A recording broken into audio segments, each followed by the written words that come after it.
Jesus Christ, this can't be happening. I mumbled those words under my breath after watching the tape of the creature and Joe. Joe went back to that house after I left and tried to save me, but in return he was taken by the creature himself. All I could think of was every time I wished harm on Joe for something he'd said or did. I'd take it all back just to make sure he was safe. Thoughts spun around my head like a merry-go-round. I knew time was of the essence, but I had no idea what to do or how to go about it. I had to go back, I had to save Joe.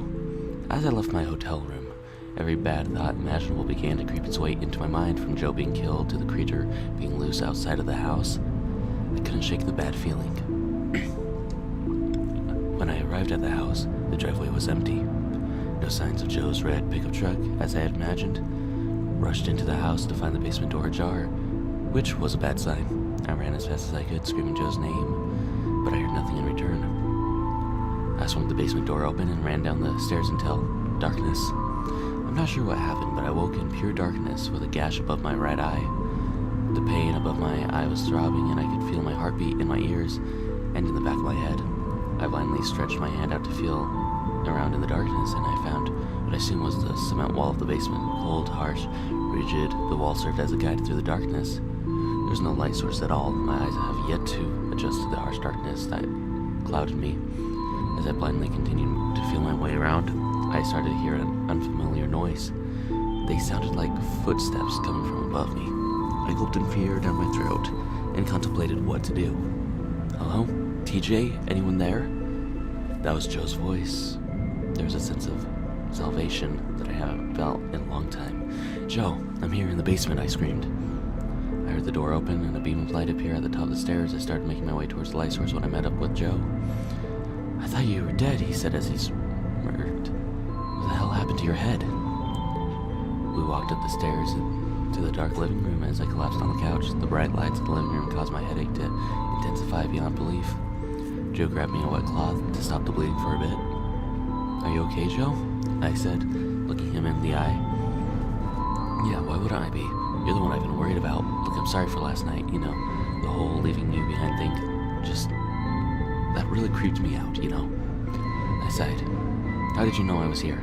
Joe smirked. Because you're like a real-life Scooby-Doo detective or some shit. I knew you'd be here at some time after what we'd found. What happened last night after I left? Watching the other tapes?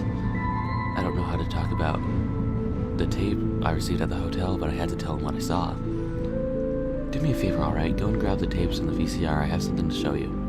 He shook his head. I'm not watching any more of that. You must be crazy. Maybe I was. Joe, listen to me. It's important. Please. With a sigh, Joe went to my car, grabbed what I asked, and walked back to the house. He threw the box of tapes and VCR onto the couch. You set it up. You're welcome. Nice to see Joe was still cheery as always. The tape with Joe and the creature was still in the VCR, so when I plugged it in and hit play, I told Joe to watch carefully. He watched in horror as he saw himself standing with the creature directly behind him. When I left last night, I stayed at a hotel for the night. When I woke up, this is what I found. That's you, Joe. And the creature. I don't remember any of this. What's going on? I don't know either, but this happened sometime last night after I left.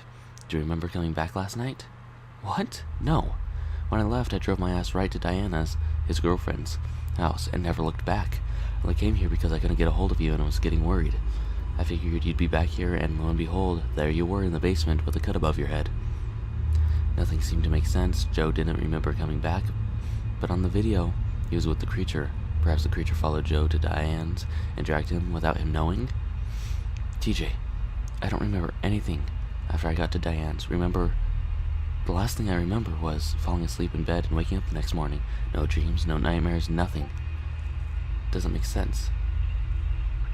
I placed my head to my hands in disbelief, trying to think of what this means. Joe stood from the couch.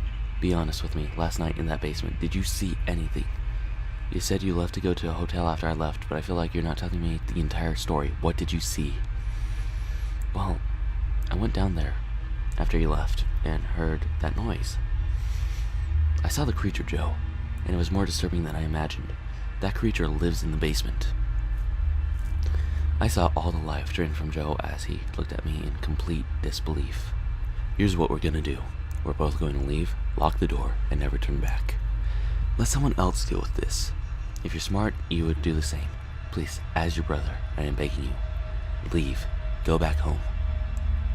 Reluctantly, I nodded my head and grabbed my things, including the tapes and VCR. Leave them too. I couldn't just leave them. There were still 2 more tapes to be watched, and perhaps it could provide clues to what this creature was and how to stop it. Let's make a deal. We'll watch the last 2 tapes, and then we'll leave and never look back. Sound good? Reluctantly, he agreed. I popped the next tape in and sat down to the couch and prepared for the worst. The tape started out different from the others. It wasn't the basement, but rather Joe's bedroom. Sleeping soundly in his Buzz Lightyear pajamas was Joe as a kid. I could tell this was causing Joe to feel uncomfortable. But for some reason, we just kept watching. Suddenly, young Joe sat up abruptly from his bed. His eyes were black as night. He seemed to be in a trance. He left the room, walking as if he were sleepwalking. The camera continued to roll for what seemed like hours until young Joe made his way back into the view of the camera. He lay back down and went to sleep as if nothing happened. Suddenly, our attention was brought towards the edge of the bed, where we saw a long, lanky hand reach and grab the bedsheet. The creature stood up and stood over young Joe. The creature got onto the bed quietly and began to stare at him. Joe did not seem to notice. Just like before, the creature had begun to drag its tongue across the cheek of the young Joe before stepping off the bed and disappearing into the background. The video ended shortly after. Jesus, Joe, what was that? I stopped mid-sentence and looked over at Joe, who had a sick and demented smile on his face. His eyes were black as night, and there was a smell creeping into the room, an all too familiar scent, the scent of the creature.